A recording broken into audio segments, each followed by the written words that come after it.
What it do, KTTV? This is KT, and I'm coming at you live with another episode of the Daily K Podcast. And on today's episode, I have pediatrician, life coach, TEDx speaker, and all-around awesome person, Dr. Lulu. How you doing today, Dr. Lulu? What's up, my brother? KTEEV. What's up? K2 Hey, look. E's and one V. Where's the other V? Hey, no, we just need one. So how have you been doing today? How are you? I'm doing good. I'm doing great. I'm trying to get good lighting for you so you can see my face. Well, this way I think it's better. All right. Hey, there we go. I want to say thank you. I know the life is busy. The schedule is busy. So Thank you for taking some time out to just come on and talk to us about the work you're doing and your passion today. Thank you. Thank you. I have an attitude of gratitude, so I think I might say thank you. Well, my coach said you can never be too grateful. So, well, yes, there you go. Yes, I agree. So give us a little bit of background on you. And man, just the work that you're doing. Well, how much time do you need? I mean, do you have? How much time do you have? And I like to just go easy, straightforward. I was born, bred, buttered, and slightly burned in Nigeria. So I'm Nigerian by birth, and I am happily Nigerian. I don't think there's any other country that could handle me. I just, when you're full of blessings and full of godness and full of the universe and all the positive energy, it almost takes the entire universe to hold you. And there's only one of you. So imagine if there were two, yeah? So I'm Nigerian born, went to med school in Nigeria, did everything in Nigeria. I don't know how much, I don't even know where you want me to start. I usually want to start with med school because that's most people want to know. That's where give me that passion. Like, how did that even happen? I just wanted to go to med school. I mean, how did it not? I mean, people don't realize Black women were only 2% of doctors. But why they put in 2%? Straight up. Yeah, last week I learned that I had Dr. Tamara Beckford on here, and she does your Karen docs, and so a lot of virtual. And so she came on, and that was one of the things that we talked about, less than 2%. Yeah. So it's so awesome that you would bring that up the following week. And when you have when you have a Black, a Nigerian female physician, former lieutenant colonel, commander, United Nations speaker, TEDx speaker, 3-time best-selling author, and mom of 3 beautiful babies. There's only one. And only one? Yeah, there's only one. Get it, Dr. Lulu. Yeah. So then tell me about the name. Tell me how did the Lulu work? So very simple. I put the other L there, depending on who's asking. My first name is Uchenna, middle name is Liz May, last name is Umeh, so that's ULU. I put the other L for lesbian or love, whoever, depending on who, and I just keep it rolling. But it is a trademark. The momatrician is because I'm a mom and I'm a pediatrician. That phrase is also a registered trademark. I'm the only one in the United States, period, or wherever, the registered trademark goes. I think it's North America. I think they do North America, Canada. Yeah. So that's it. Come on, man. There's not too much thoughts put into it. When I was in high school, I went to an all-girls high school, and I fell in love with, I think it was the magazine. I had seen a Black model when I was young. I don't remember the magazine. I think it was Drum or something like that, but or maybe Ebony. I don't know. But her name was Lulu. I remember that she was beautiful, and I said to myself, "Wow!" And the caption was "Take a girl like Lulu." I was like, "Wow, that is so powerful." And I realized, wait, that can be my name. That literally can be my name with a doctor, because there's not just any Lulu, and I don't even go by Lulu. I tell people, don't call me Lulu, because Lulu doesn't exist. Dr. Lulu exists. So it's gotta be. It's not. It doesn't count. So I love it. And so speaking of that, we met at the TEDx. Yeah. And so this is my first time, but this is your second time. So how was that? I got 4 TEDx invitations last year. Yes. Okay. I got 4. I mean, actually on, I want to say March 23rd or something, after we just went on lockdown, I was I said, well, so what's going to be my lockdown legacy? What is it going to be? And I just asked myself that question. And I realized that, for a while now, I've been wanting to do a TEDx talk. And I was like, well, why don't you do the TEDx talk? Maybe that's going to be your lockdown legacy. And literally, I went online and I Googled and I looked for TEDx talks near me and TEDx talks that had a theme that had to do with mental health challenges or something in whatever topic that I like. Yeah. And I applied to 4 of them, just 4. And I said to myself, I'm going to apply to 4 so I can get 4. And I got all 4. I was like, okay. Hey. And TEDx Youth Austin completely postponed it because of the COVID. TEDx Lusaka, Zambia, wanted me to come in person. I was like, no, there's a pandemic. Yeah. And then TEDx Women Amsterdam wanted me to come in person, or I could do something at night. Okay. And the timing, because they're 6 hours ahead, their night was daytime here. I was going to be doing it, just didn't work out. But you know what? The way things are, the one that was meant to work out worked out. So I was grateful regardless. But I did get 4. Yeah. And so this would be my 5th, but it's my 2nd, but it's definitely not the last. I love speaking, is what I do. I love educating. I like to say edumacating. Yeah. My wife edumacating. So I like educating and I like speaking. And ironically, when I was a younger version of me, she's really smart. She's really smart, but she talks all the time. She won't stop talking. Was my elementary school report card, Yeah. And so imagine if I stopped talking. Imagine if I listened to them. Just imagine what would have happened. So. Yeah, keep going. Keep going. Yes. That's it. And so you flew to Houston for your talk? I live in San Antonio. I just drove. Okay, drove up. All right, well, welcome back then. I just drove to San Antonio. I mean, I'm from San Antonio to Houston, so it wasn't a big deal. We did have a girl, I think a few people flew in, but there was a girl in Canada who couldn't come. And so she did hers virtually. Everybody else flew in. Everybody else flew in.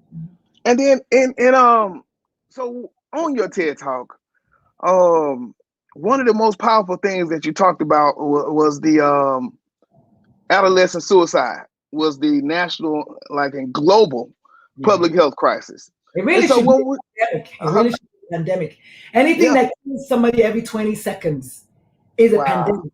And every 20 seconds is a prediction. It's a guesstimate. Yeah.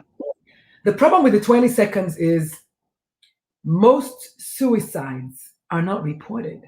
And so if based on the reported ones is every 20 seconds, imagine if we could report all the suicides that take place. Yeah. Many overdoses are suicides. We like to call them accidental overdose. How do you know it's an accidental event? They're not here for us to ask them. I love me some Whitney Houston, but we didn't ask her if it was a suicide or not. We don't know. Yeah. We don't truly know. But the origin of suicide is trauma. It's unresolved trauma. And so if trauma should teach us if ACEs has taught us anything, is that it leads to mental illness, mental health challenges, and suicide. I think Whitney Houston will qualify for someone who had a traumatic life. So we don't know. And I'm not here to speculate. It doesn't matter. I'm just driving a point home. Many people that I work with, my teenage patients, who are mostly, all of them are suicidal teenagers, every last one of my patients across the board, they all tell me that they wanted it to look like an accident. Yeah. Maybe not all of them. Enough of them tell me that. Most people don't. They write a note and they make it, a real good old fashioned hanging or use a gun or whatever, But enough people tell people that they wanted to just drive up the road. I know when I was suicidal, I wanted to drive off the road. Yeah. Because I wanted it to look like an accident. I really, truly wanted it to look like an accident so that my children will be able to survive me. So my father, who is a retired 2-star general, a red cap chief in the Nigerian Igbo village, so he can say the words, because he will not be able to use his mouth to say that his daughter took her own life. It's just not people. Black folk, we just don't want to mess with that. But it doesn't make it untrue. And that's the problem. If I had killed myself, I don't know anybody who would have ever said, oh my God, it's impossible. They will have all said it's impossible. Or, as happens a lot of times, somebody somewhere will find drugs in my system or something and say I was intoxicated. Something just to make it lighter. Like, I don't drink. This is water. That's all I drink. So it was important for me to not do that. Only because when I got home and I spoke the words out, my wife said, not on my watch. She was like, no. She called us for 1 week and made sure that I did not do it. And so till I die, I will always hold her in a different space, because she showed me the reason to live again but enough people don't have a Linda in their life. Her name is Linda. Enough of us don't have a Linda in our lives. And so then it's a very lonely thing. Go ahead. No, I'm gonna say, and so with the problem of that suicide, and I know, like, I'm hearing the passion, and I'm hearing like how you really are advocating for this. And so how does that relate into when I read the story in the bio? It was more about you talked to your son at 12, and then finally when he was 16 he came out, but then you mentioned dad being homophobic. And so, first of all, my son is non-binary, and I don't know if you know what that is. And so I have also, as a lifelong learner right here, I'm also learning. So my son's pronouns, or what I've decided to call my first offspring, is my non-binary young adult human. Because my first offspring is a young adult, 23 years old in May, is young adult. And they are human first. And then their pronouns are they, them, their. And I had to learn that. And so I'm so proud of the fact that I am becoming more aware of people's pronouns. And it's a new thing for me. I'm 52 years young. I'm a queen-ager. It's a new concept. But so is coming to the middle of Nowhereville, Texas. It's a new concept. But just because it's a new concept doesn't mean it should not be respected. And I think what we all tend to do, those of us that think we know it all, aka parents, is push our agenda on our kids, forgetting that it's a limited vision that we have. No matter what you dream for your child, no matter how big your dream is for your child, it's your dream for them.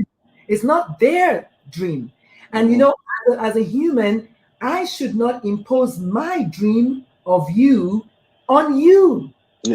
Because that's just my dream. And no matter how noble the dream is, it's still mine.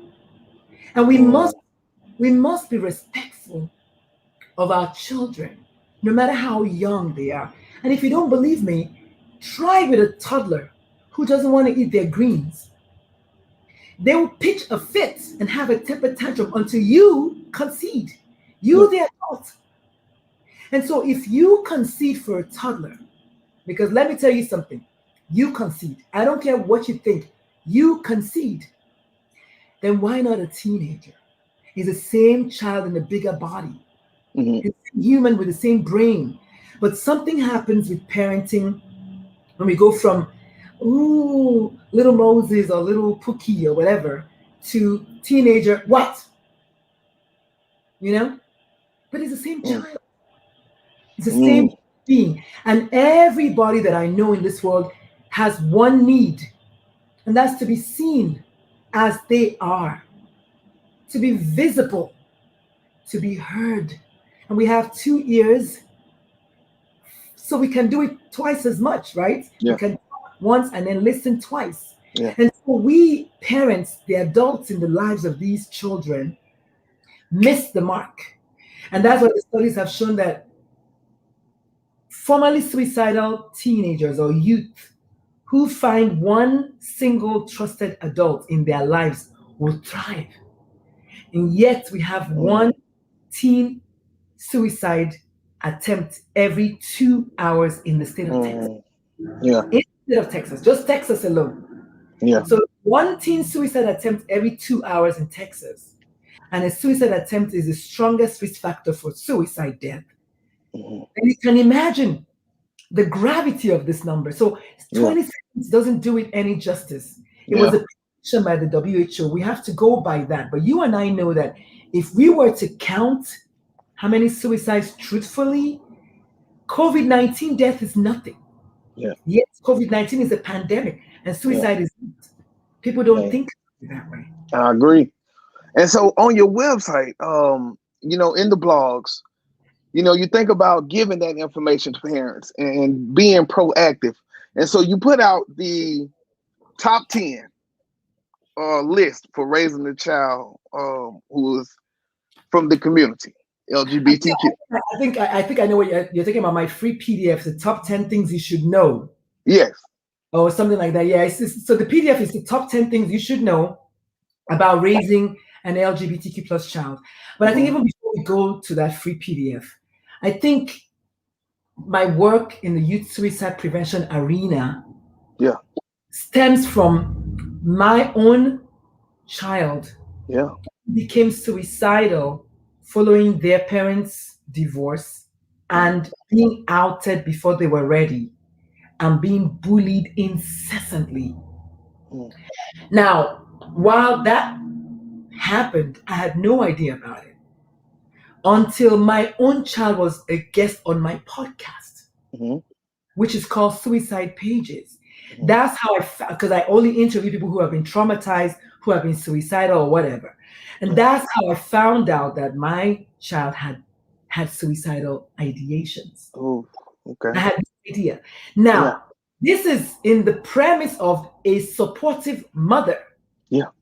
I divorced their homophobic father, Yeah.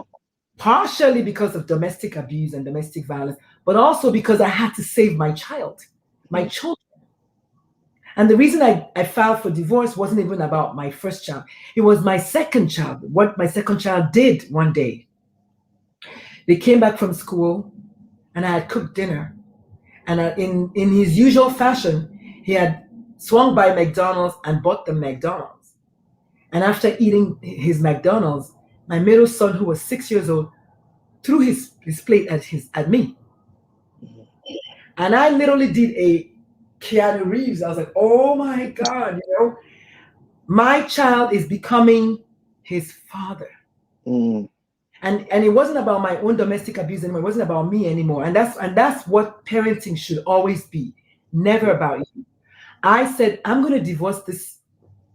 I use words if it's the last thing I do. Because God, who gave me the children as a gift, will not forgive me if I don't present well-rounded children back to him. Mm-hmm. So what I wasn't gonna do was raise a child who's going to perpetrate domestic abuse, which is what happens in generational trauma. It Mm-hmm. becomes that's passed down through generations. Children see and hear and learn And first, do. always from sus padres, their Yeah. parents. Mm-hmm. And so I wasn't going to be part of that. Mm. And that's what happened. I Yeah. said, I file for divorce if it's the last thing I do. And they were 9, 6, and 3. And I was like, I'm going to do it if it's the last thing I do. So between the ages of 9 and 12, my eldest got bullied at school and got outed as gay before they were ready. Mm-hmm. Being gay is a very personal journey. And if you're not gay, you won't understand it. Because the world at large is homophobic anyway. That's why I tell people there's no way anyone in their right mind would choose to be black, let alone black and gay. Let alone black, gay, and male, is a trifecta of doom. Mm-hmm. This is real. And when we talk about suicide rates in African Americans, children aged 5 through 12, Black children, are twice as likely to die by suicide than their white counterparts. You tell me why. And yet no one goes to church more than Black people. No one calls God and prays more than Black people. It's not a religious thing. It's a visibility thing. You have to see your child the way your child is supposed to be seen, as they are. Jesus said, come as you are. I used to teach Bible study. He said, come as you are. By the way, Jesus wore dresses. He never wore pants.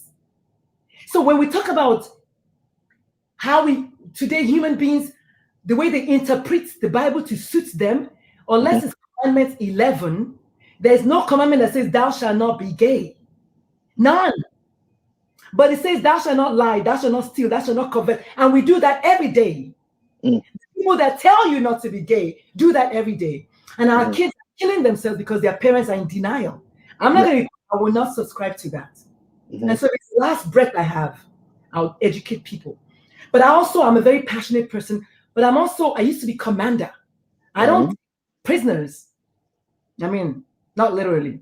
Yeah. You know what I mean? And so when it's life and death, it's not time to be soft. Yeah. It's not the time to be soft because it's not about you. It's truly not about you. I filed for divorce because it wasn't about me. It was about those kids raised in a toxic environment. Most children who kill themselves are within 6 feet of the trigger. The trigger. So it's either their parents, or their friends, they are bullying them, the teacher, or the police, or racism, or their neighbor, or Karen, or Derek, whoever. It's not your Derek, but the Derek. I thought you were Derek, but not your Derek, but Derek Chauvin, or the Derek Chauvins of the world. The toxicity is the reason our kids jump. They can't tolerate all that bullshit. And so they choose to end their lives. Yeah, every 20 seconds. Do not tell me your church, which is a building full of humans, is more important than your child. Because your church is a building full of humans that are possibly as ignorant as you are. But you were chosen by God to birth this child. It's a gift, a sacred gift. And so you will leave whoever doesn't get it behind because of your child. That's what I mean. But there are churches, thank God, that accept. But the way the world has made this LGBT such a big, huge deal, it's mind-boggling. Because we have pastors and presidents and governors who commit more crimes than someone who's just minding their business and all they want to do is wear a dress. Which, by the way, Jesus only wore dresses. Jesus! Like, really? And so now, look, I would agree with Ms. Walker. She loves the passion, right? Even if she didn't love the passion, I have enough passion for me and the people that the message is for. And thank you, Ms. Walker. I didn't mean to put it, I appreciate that. But I'm saying the message is for the people that is for. When MLK delivered his I have a dream speech, he didn't say, I have a dream that someday. He said, I have a dream. That someday, with passion. So the delivery of the message also matters. When Jesus gave the Sermon on the Mount, he didn't say, and so what's going to happen is, blessed are the poor in spirit. No, he said, blessed are the poor in spirit, for theirs is the kingdom of God. He did not deliver his message without passion. Passion is important. Yes. I'm just saying. Yeah, I'm with you. So now, how do you translate this into the coaching business? So let's say I'm here, I'm hearing you, and I want to be able to support my child, as this is my first time just really going through the acceptance of understanding that's important. How do I get in touch, and what does my first session look like as we begin to talk about coming on board? Well, your first session is very painful for you. if you make it painful. As a coach, coaches do not give answers. We only guide. We just hold the light, and we're literally one step ahead of you most times. And you can truly only coach the person you used to be. So I used to coach physicians who were overwhelmed and suicidal because that's who I was. Yeah. And today I coach parents of LGBTQ plus kids because that's who I am. Present continuous. That's who I am. But the journey of coaching, any coach will tell you, the transformation is yours. You get out of coaching what you bring to it. And the best way to describe coaching is my baby son who plays basketball. He has to practice every day. The reason Steph Curry makes a three-pointer look easy is because he puts 8 hours in every day or more of practice because he wants to get better. So coaching is never about the coach. My job is to listen as a coach and guide you and ask you powerful questions. Like, how does your child coming out gay make you feel?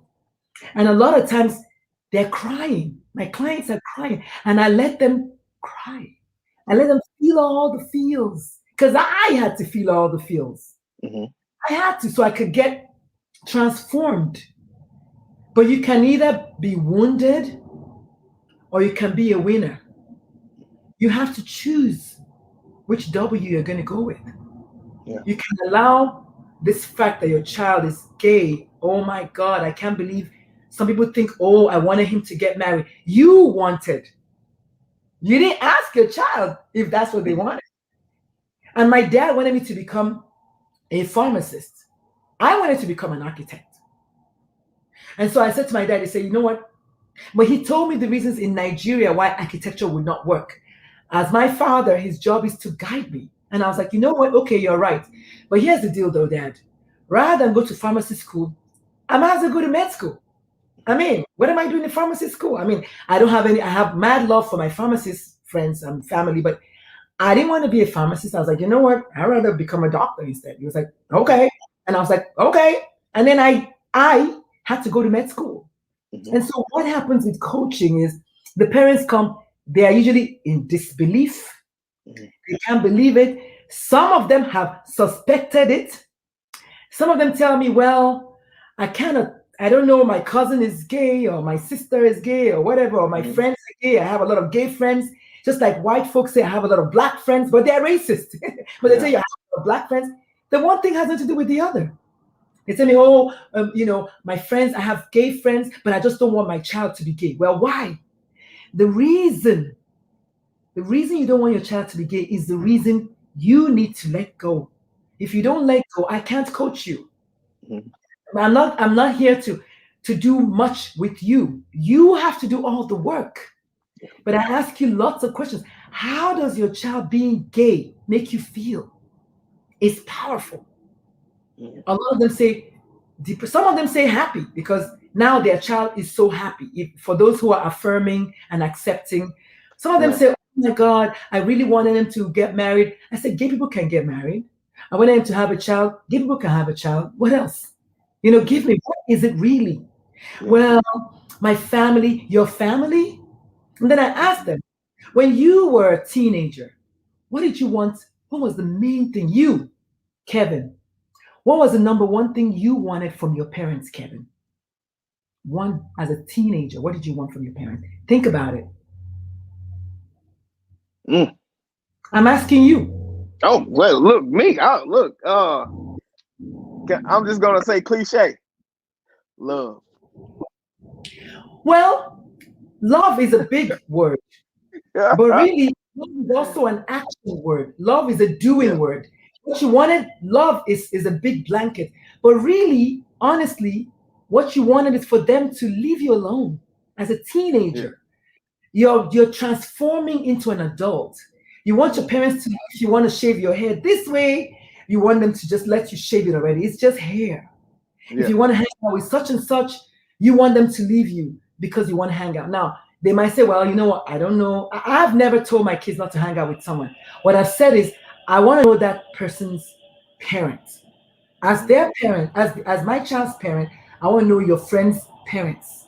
Because then I know what kind of child it is. Mm-hmm.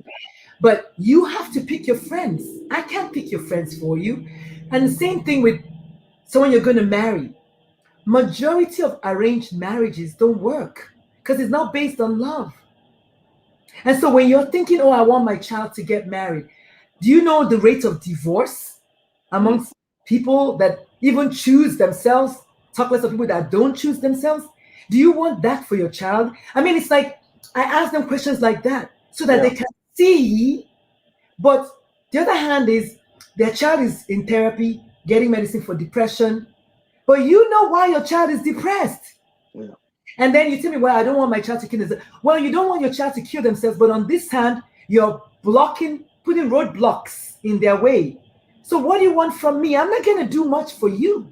Mm-hmm. You have to do the work and let go of all your dreams and then start seeing your child from a place of curiosity and let them tell you about this thing that you're afraid of. Because a lot of times it comes from fear. It's really from fear of the unknown. And then listening to what people are saying and talking about the Bible. You know, the funny thing about the Bible, Christianity is not the only religion. And in the end, Jesus was not a Christian. So when we're talking things, we need to talk facts. If he was a Jew, he was not a Christian. He died a Jew. So let's talk about what we know. And that is our child needs our love, like you said. And that means it must be demonstrated love. Because you know what? If your child is gay, your child is gay. So your child can face because people tell me, oh, I don't want them to go through hardship. I don't want them to suffer. Your child is gay. So they can face the hard world without you, or they can face the hard world with you. What do you want? Either way. My ex-husband is not in my first son's life. My first son is thriving. Got the highest award for graduation at Stanford. Is a presidential scholar at the New England Conservatory of Music. The one solitary black chocolate human. So it's not, and it's because I had enough love for all of us. And I needed my child to see that I was unequivocally in support of them. Because I'm a physician and I know the damage lack of parental support can do. And then parents, sadly, they get so obstinate, they dig their heels. They dig their heels and say, I'm not going to change. Well, here's the deal though. Your child is going to grow up and go to college far away and maybe never come back. And ultimately, they're going to live their lives. And they will forget you because you're a painful reminder of what. And that's why parents have to be very careful. Children don't forget. You, Derek, Kevin, I keep calling you Derek. You, Kevin, you have not forgotten painful experiences you had as a child. We don't forget. And so you don't want you as a parent, you don't want to be part of a painful experience that your child has. Yeah. That's real. Man, look, we're going to get ready to start landing this plane. Let's make it happen. Hey, so what's next for you? We got the TEDx coming up. What else you got going? Well, CNN. Hey. CNN, that's my next you know, the way the world is, CNN, Oprah, oh my God, there's lots. But CNN is my daily affirmation, my I am affirmations. I say I am interviewed at CNN. I am interviewed by a CNN reporter. I see that because this information is too critical and it's a life and death for some children. So there's nothing there's no obstacle in my path. I will bulldoze through it, or I'll go around it, or I'll go over it, or I'll dig a hole and go under it. But I'm going because the message is urgent. Yesterday, I got a message in my DM on Instagram. A Nigerian mother, married to a Nigerian husband, Her 27-year-old daughter came out as lesbian 2 years ago, and her husband disowned the girl. Now, the woman who sent me the message is a nurse and a mental health worker. Yet, she's still married to the man who disowned her own offspring, and then tells me that she's very supportive of her daughter. What kind of BS is that? And the daughter is in therapy for depression that she didn't have before the disownment and I want you to see the way we create these things in our children. It's too serious. You just painted the picture. I mean, of all the things that I am, if you look at me as the gay doctor, you're the one missing out. Yeah. Because I have all this to give and then some. And if you're thinking only about who I want to date or who I want to marry, which is 1% of my mission on earth, you're missing out on so much. And you know, there's a Native American proverb that says, the wolf you feed is the wolf that's going to thrive. It's going to get bigger and better. And so if all you do is hyper focus on, oh my God, but he's gay. Oh my God, but she's gay. Oh my, then that's all you're going to be thinking about. And that's going to become your reality. Yeah. And that's a true statement. That's what people say, focus on all the good.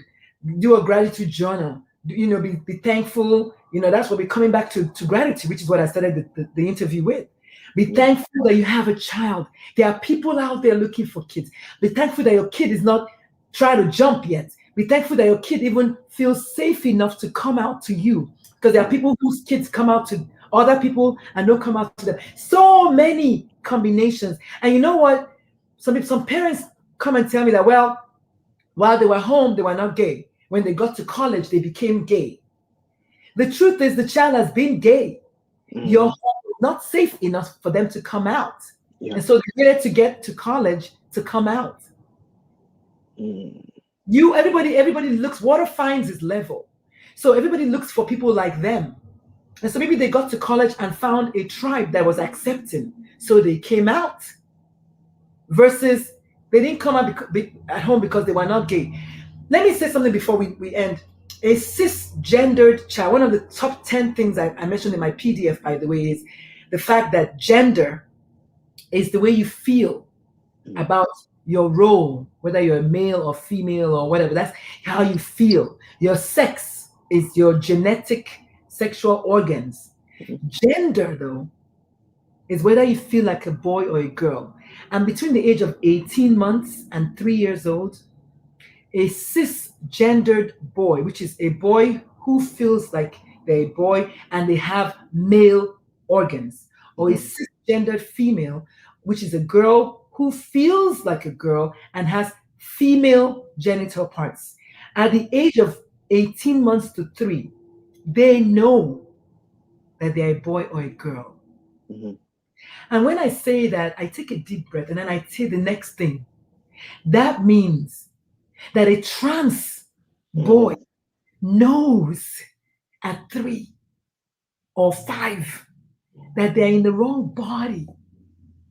If they don't tell you that till they are 15, it doesn't mean that they didn't know. And that's what I want parents to understand. That your child has been known. And if your home is not and inviting or encouraging or affirming, if you say homophobic slurs like, oh, I think that's gay, or I don't know, or that's a fag, or I don't know, whatever, something negative, your child is not going to come out to you because they know that you don't like that. And children always want their parents to be proud of them. And so I flip that and I tell the parents, you also should want to be the parent that your child is proud of. It's a two-way street. Man, that's it. Just drop us with the contact information, Dr. Lulu. So my website is dr-lulu.com, dr-lulu.com. And you can find everything about me there. Otherwise, my second website is teenalive.com, TEENalive.com, because again, suicide prevention in teenagers, right? And then my third website is youthhealthcenter.com. That's for my practice. So I have the coaching, I have the speaking, and then I have the practice. So, but you know what? If you Google Dr. Lulu, I swear to God, you'll see my beautiful face up in there. And if you don't see my face, if you Google the Mommatrician, like literally, I'm the one and only, baby. So trademark. If you Google Dr. Lulu, the Mommatrician, you will see everything about me. Everything. I sure appreciate you for taking that time out today. I know you're getting ready to head out to the workplace, so have a great one. And just thank you for taking some time and sharing the passion tonight. Thank you for having me. And thank you for the work you're doing for helping to magnify voices. Yes. I don't know if it's only people of color. I don't know, yet, but I'm gonna now go and listen to a couple of it. I don't know, but just thank you for being a platform. Because one of my friends said at his wedding to his wife, he said, "I know my raps are smooth. I know I am a smooth talker and I'm a smooth operator, but even the best talker needs a listener." And so I appreciate you for having a platform to help manifest, especially people of color. Oh my goodness. And I love that when my first son was born, when I realized that they were gay at the age of, 9 months or something, I told my mom, I think he's gay. My mom was like, "Oh, they are gay." My mom was like, "Oh my God, don't say that. Holy water, don't say that." And I was like, okay. But I cried a lot because I was like, "God, why did you give me a gay child? Why? Of all the things you could do, why?" And now I realize that God doesn't make mistakes. And so he, in his infinite wisdom, gave it to me because I'm the one single Black female doctor, whatever, who is doing the work that I'm doing with parents. So it's an amazing honor to have this work to do. I'm thankful. I just appreciate God for the work that for choosing to give me this piece of my pie. And I was like, thank you. And it's no longer heavy. I love it, and I think I found my happy place. So I'm excited. Congratulations! If you know any CNN, holla at your girl now. Hey, I'm about to get started right now. All right. Hey, and if you know God. Tyler Perry or whoever, Oprah, you just let them holla at me, and I'll be there. I got you. All right. Thank y'all. This is KT, but KT TV signing out. 100.